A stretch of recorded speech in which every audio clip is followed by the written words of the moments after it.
Ok, ya los voy a poner por aquí. Entonces vamos a empezar el día de hoy con las generalidades del sistema nervioso.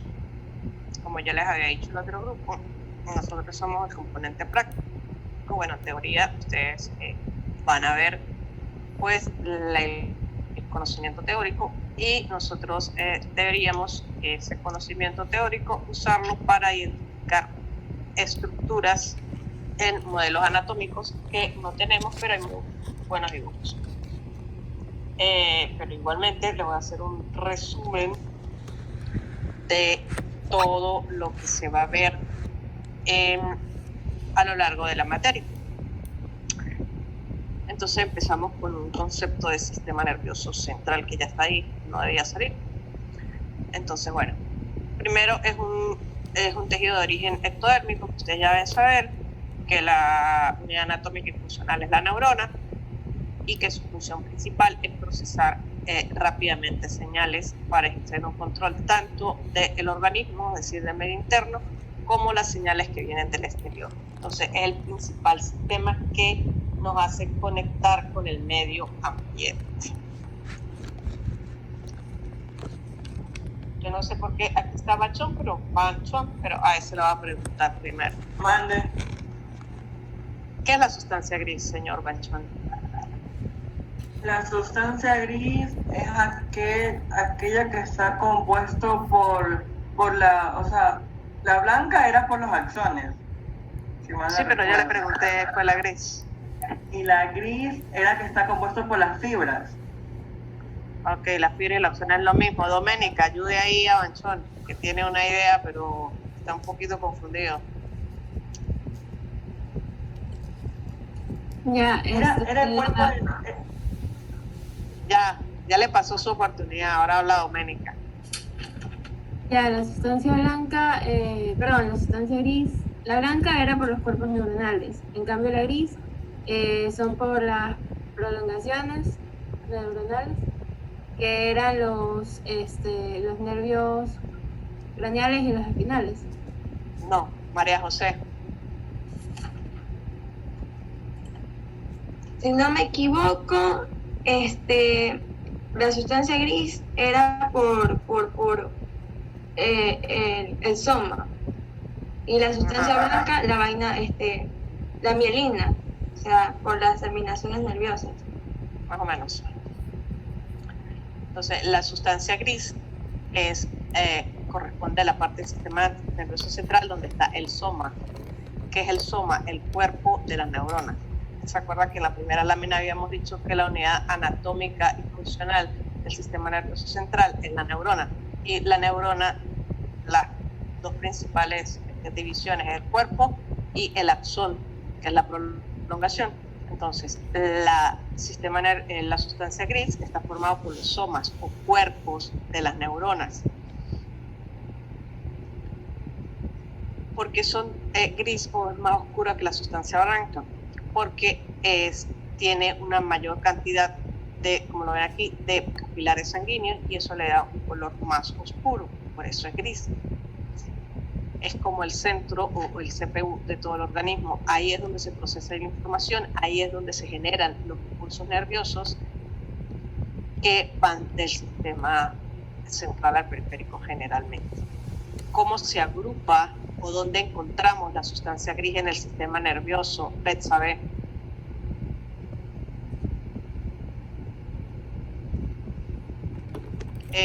Abre el micrófono.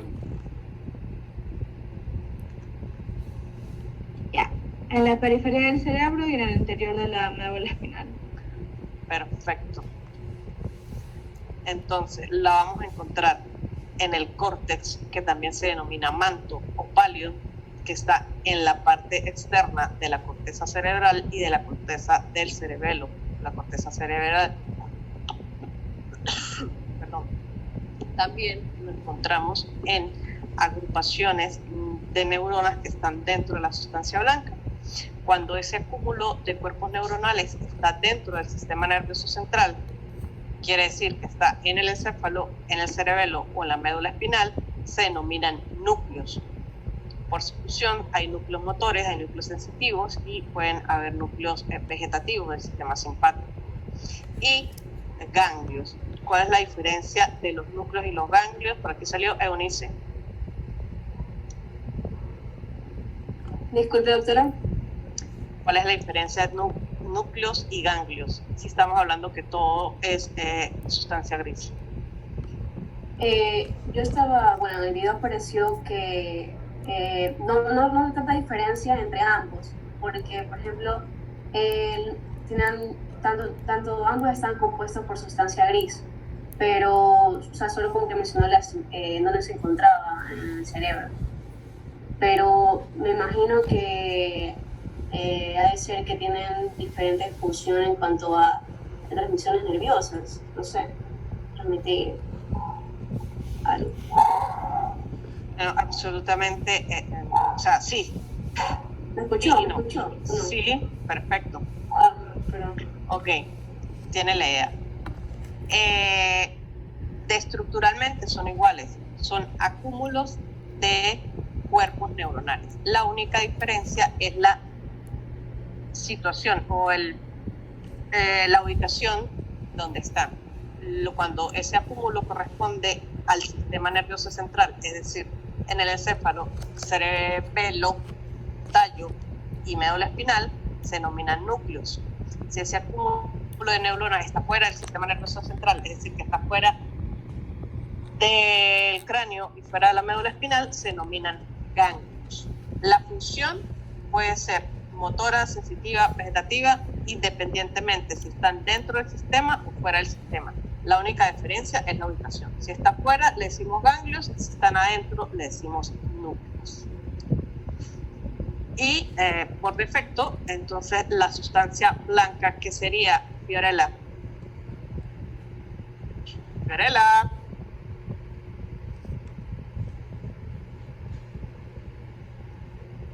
La sustancia blanca es la que va a tener las fibras sensitivas, las fibras nerviosas. ¿Y qué parte de la neurona forma la sustancia blanca?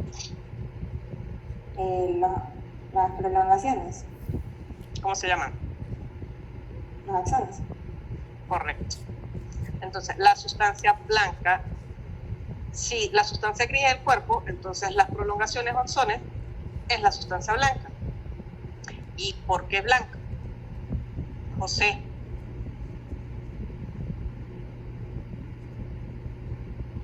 Por la cantidad de mielina que contiene, Perfectamente, eso es. a diferencia de la negra, porque contiene puros vasos sanguíneos. No es negra, es gris. Perdón, No sea gris. racista. ¿Verdad? Bueno, entonces corresponde a las prolongaciones y están recubiertas de mielina. Por lo tanto, entonces la sustancia blanca es la vía por donde viaja la información.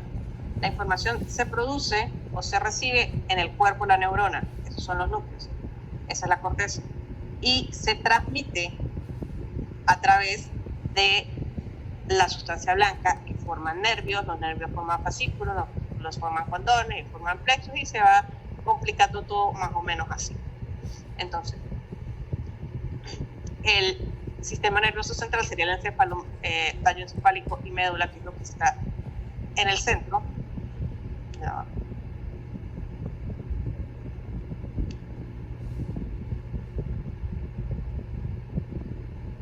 Ok, esto que está acá, y todo el resto es los nervios, que es el sistema nervioso periférico. Igual que es una cantidad de carreteras o vías, pero en ciertos lugares se van a encontrar una gran cantidad de nervios, como los distribuidores de las avenidas, y son nervios motores, nervios sensitivos. Los plexos tienen diferentes tipos de nervios de las diferentes funciones. Tenemos principalmente 5 plexos. En la parte superior tenemos el plexo cervical. El plexo cervical va a inervar, le va a dar inervación sensitiva a el cuello y la parte inferior de la cara. El plexo braquial, que se origina de las primeras cervicales, la primera dorsal, va a inervar va a dar una acción tanto motora como sensitiva a lo que es el miembro superior, parte de la espalda y el hombro. Y en la parte inferior tenemos el plexo lumbar, el plexo sacro y el plexo coxígeo. A través de esos plexos se le va a dar inervación a los miembros inferiores, al tronco y a todas las vísceras que contiene tanto la cavidad torácica como la cavidad abdominal. Esos son los principales plexos. El sistema nervioso central, el sistema nervioso como tal, dijimos que lo íbamos a dividir topográficamente en sistema nervioso central, que es el que está dentro del cerebro, o sea, del cráneo y de la médula espinal, y el sistema nervioso periférico, que es todo lo que está por fuera, que eso ya lo sabemos. El sistema nervioso central lo vamos a dividir en encéfalo y médula espinal. El encéfalo, a su vez, como dijimos que está constituido por el tronco encefálico, el cerebelo y en la parte superior el diencéfalo, que es la estructura central, y los hemisferios cerebrales o cerebro. Y el sistema nervioso periférico lo vamos a dividir en nervios y ganglios que se encuentran fuera del sistema nervioso central. Aquí, hasta ahora, esa división es una división topográfica, o sea, depende del sitio en donde encontremos las estructuras. Pero el sistema nervioso periférico también lo vamos a dividir en dos, en un sistema nervioso somático. ¿Por qué se denomina somático? Porque va a inervar las estructuras que derivan de las somitas, músculos, huesos principalmente. Bien, y el sistema nervioso autónomo, que como su nombre dice es independiente y va a regular todas las funciones automáticas del organismo, que a su vez lo dividimos en función simpática, parasimpática y visceral, que generalmente son antagónicas. Entonces esa es la división del sistema. Esta es una división topográfica y esta sería la división funcional. Siempre vamos a empezar por el sistema nervioso central y empezamos de caudal hacia craneal. Empezamos con la médula espinal. La médula espinal, igual que la columna vertebral, que ustedes ya deben conocer muy bien, la vamos a dividir por segmentos. Entonces tenemos segmentos cervicales, torácicos, lumbares, sacros y coxígeos. Luego viene el encéfalo, y el encéfalo igualmente de abajo hacia arriba. Primero vamos a ver el cerebro posterior, que se origina del romboencéfalo, el medio, que es el mesencéfalo, y el anterior, que es el prosencéfalo. El cerebro posterior o romboencéfalo a su vez está constituido por el bulbo raquídeo o tallo encefálico, la protuberancia y el cerebelo. El cerebro medio, pues el mesencéfalo, igual que en la parte posterior, tiene los tubérculos cuadriláteros y en la parte anterior los pedúnculos cerebrales. Y el cerebro anterior, que es el prosencéfalo, lo dividimos en el diencéfalo y el telencéfalo. El diencéfalo, como dije, es la parte central y el telencéfalo constituyen todas las estructuras del hemisferio cerebral. El diencéfalo está constituido principalmente por una gran cantidad de núcleos, es decir, sustancia gris. El principal núcleo del diencéfalo es el tálamo y en torno a él están los otros núcleos que toman su nombre por su posición con respecto al tálamo. Así que tenemos el hipotálamo, que está por debajo y anterior del tálamo. Tenemos el subtálamo, que está también en la parte más inferior del tálamo. El epitálamo, que está en la parte posterior. Y el telencéfalo, tenemos la corteza cerebral, cuerpo estriado, sustancia blanca. Estas son las estructuras que derivan del tubo neural, de las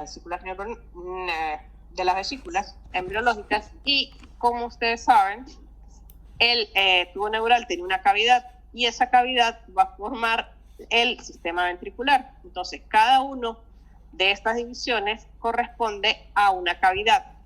Entonces, la cavidad del romboencéfalo, el cuarto ventrículo.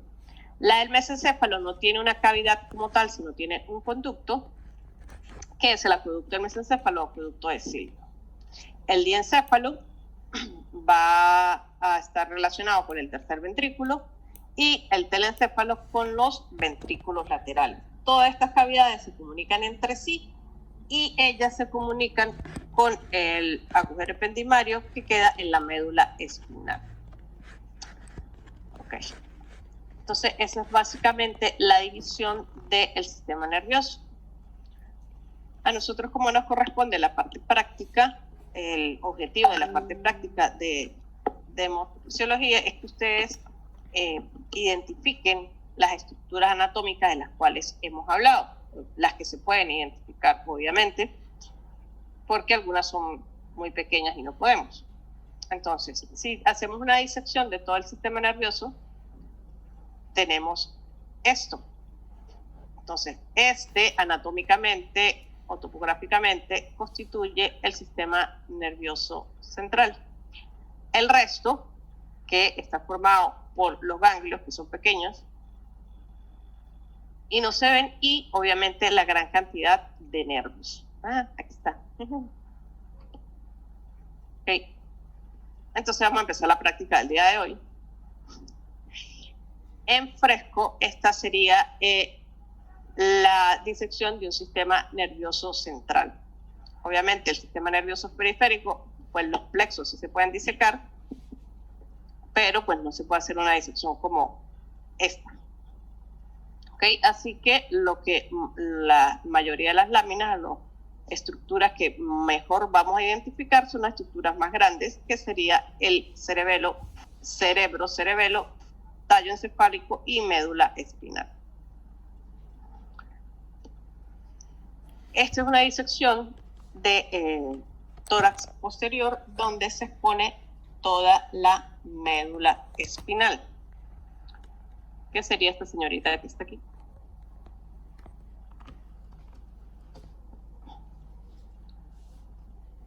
¿Dónde empieza la médula espinal? ¿O cuál es el inicio de la médula espinal? Vamos a ver aquí quién tenemos. A Nasput ya le pregunté, así que vamos para el otro lado. Telmo. ¿Dónde empieza la médula espinal?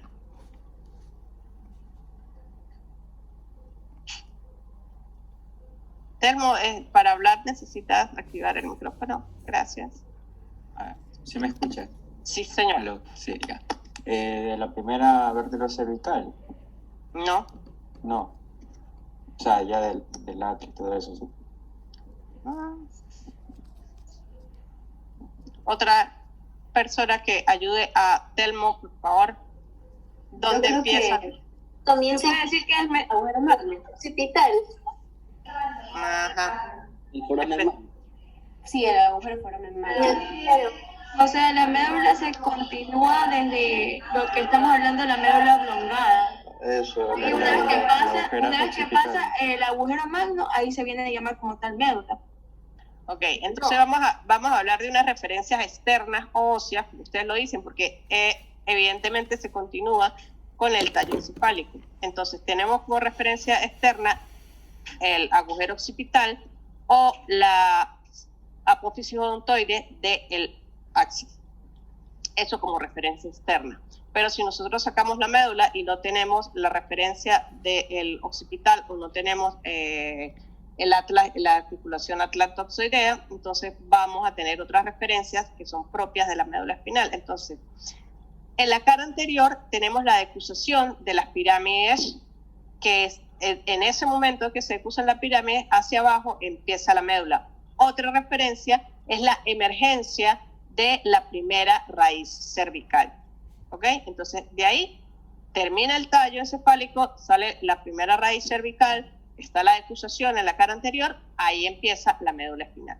¿Hasta dónde llega la médula espinal?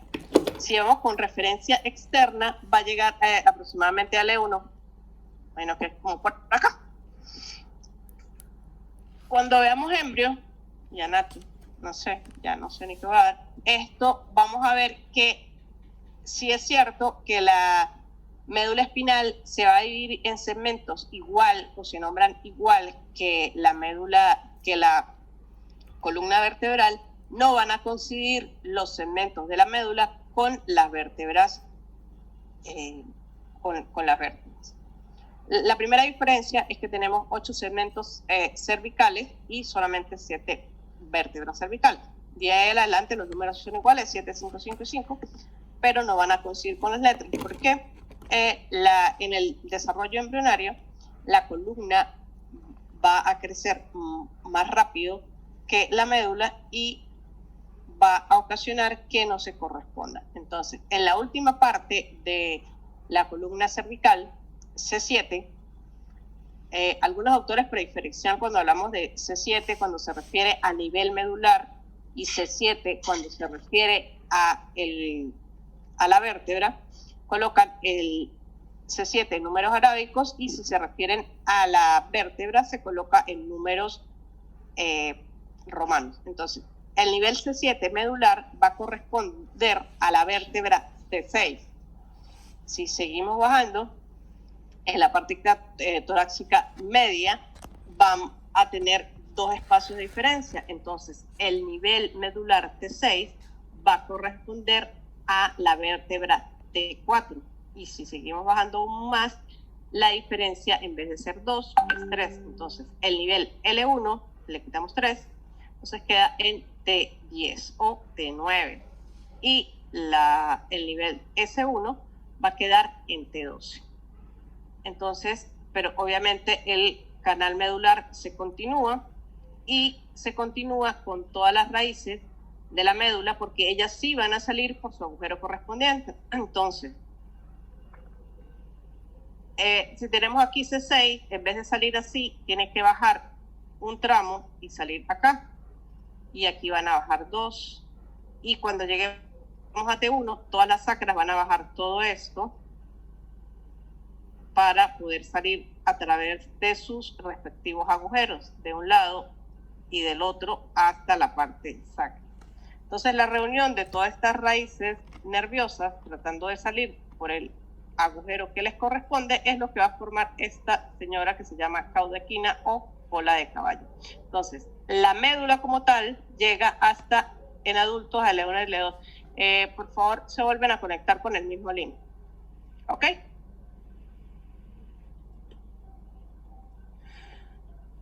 Y yo los espero. Entonces, la médula termina en el filum terminal, que es esta estructura que está aquí, que se continúa y va a terminar como el ligamento coxígeo y se va a insertar en el coxis. Y lateral a ello va a tener todas las raíces nerviosas que van a salir a través de los agujeros de conjunción. ¿Qué más podemos observar aquí, aparte del filum terminal y todas estas fibras que tenemos aquí, que es la cauda equina o cola de caballo, que va a estar recubierta por las meninges, que es esta capa que ven aquí? La que vamos a ver, o la que se va a ver con mayor claridad, es la dura madre, que es la más externa y la más gruesa. De afuera hacia adentro sería dura madre, aracnoides y vía madre. Esto es un corte de una médula espinal fresca, es decir, no está conservada, no está en su estado natural. ¿Qué vamos a ver aquí? Esta, que es brillante y gruesa, sería la dura madre. Estas serían las raíces posteriores. Aquí tenemos las raíces anteriores que se van a unir para formar el nervio. Ok. Si hacemos un corte transversal que incluya tanto la médula como la vértebra, vamos a encontrar esto. Lo primero que tienen que hacer ustedes en cualquier lámina o cualquier corte, o lo primero que les voy a preguntar, aparte de qué corte es, obviamente es un corte de médula, qué es anterior y qué es posterior, Fiorella Dalia. Si yo pongo este 1, ¿a qué corresponde y qué es anterior o es posterior? ¿Y por qué es anterior? ¿O por qué es posterior? ¿O ese es lateral? Sería la parte posterior. Perfecto, porque esta es La apófisis... No, ¿cómo es? La apófisis espinosa. perfecto. Entonces esta es la apófisis espinosa y por eso sabemos que esto es posterior. Entonces si esto es posterior, esto es anterior, estas son las raíces de los nervios y aquí estarían las meninges. Dura madre, arachnoides y pía madre, que es la que está más en relación con la médula espinal.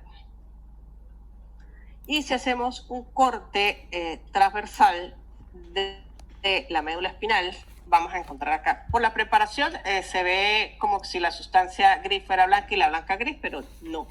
La del centro es la sustancia gris y la periférica es la sustancia blanca. Ajá, aquí no tenemos apófisis espinosa, entonces ¿cómo sabemos que es anterior y que es posterior? Manuel.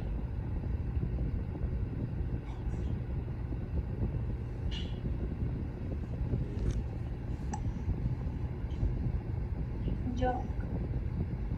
¿No puedo hablar, doctora? ¿Quién? Dígame. Dale. Es porque las astas anteriores son más gruesas que las posteriores. Exactamente. Entonces, si yo tengo un corte así de médula espinal, aunque dependiendo de a qué nivel sea el corte, porque es diferente la relación o la configuración de la sustancia gris, si es cervical, lumbar o torácica, las astas anteriores por lo general son más amplias que las posteriores. Entonces, cuando veamos la H que forma la sustancia gris, la más amplia, esto va a ser anterior. Y la posterior siempre es más delgada, obviamente con sus respectivas diferencias. Entonces, esta es la sustancia. Aquí generalmente está el conducto ependimario, que puede a veces no verse, pero ahí está. Obviamente las raíces que salen y van a formar el nervio aquí. Raíz posterior sensitiva, raíz anterior motora. Bien, seguimos subiendo y vamos a encontrar el señor tallo encefálico. Por aquí está la decusación piramidal, que es un conjunto de fibras que se ven así, que es donde se decusa la vía córtico-espinal. Entonces, de ahí hacia abajo está la médula y de aquí hacia arriba sería el tallo encefálico bulborraquídeo, médula oblongada. Entonces, le voy a decir así las características más grandes y para que las identifiquen. Después las estudiamos con más detalle. Tiene un surco medio que se continúa con el mismo surco medio de la médula espinal. Lateral a esto tiene dos prominencias que son las pirámides. Y lateral a las pirámides vamos a tener las olivas.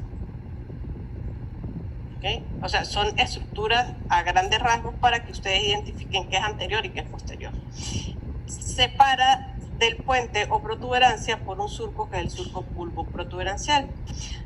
Luego tenemos aquí la señora protuberancia. La señora protuberancia, lo primero que vamos a conseguir es un surco a nivel medio, que es este surco que está punteado aquí, que es el surco basilar.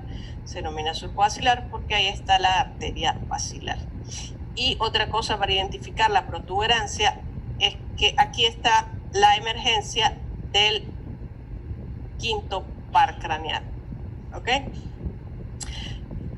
Lateral y hacia la parte posterior están los pedúnculos cerebelosos. Este, que es el más amplio, es el pedúnculo cerebeloso medio.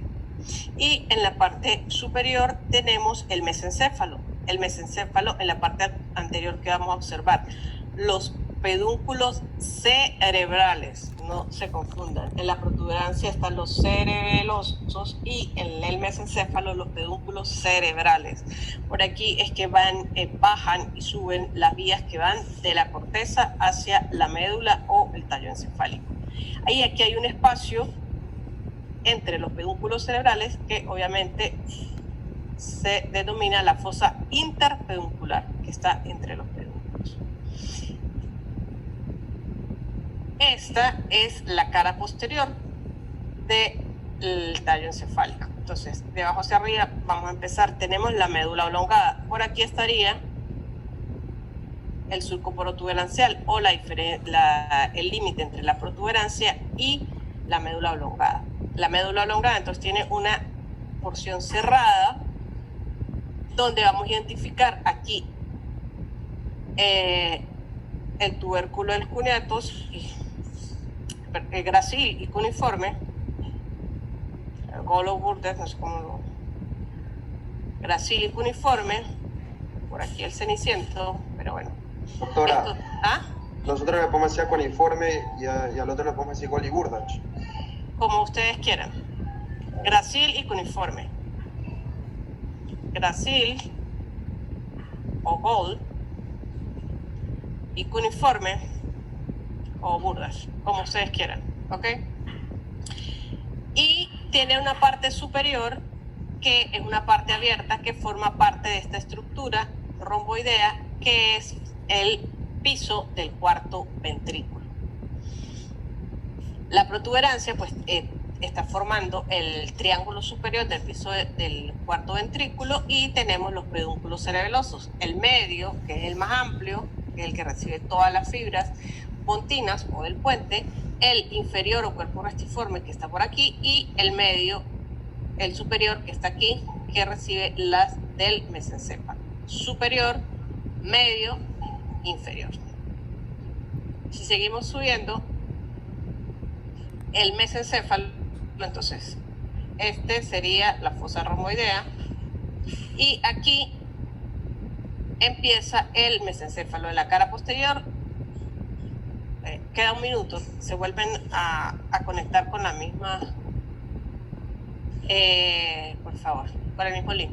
En la parte posterior vamos a ver 4 eminencias que son los tubérculos cuadrigéminos. Los tubérculos cuadrigéminos superiores, los folículos superiores y los folículos inferiores. En general, esto lo denominamos lámina cuadrigémina.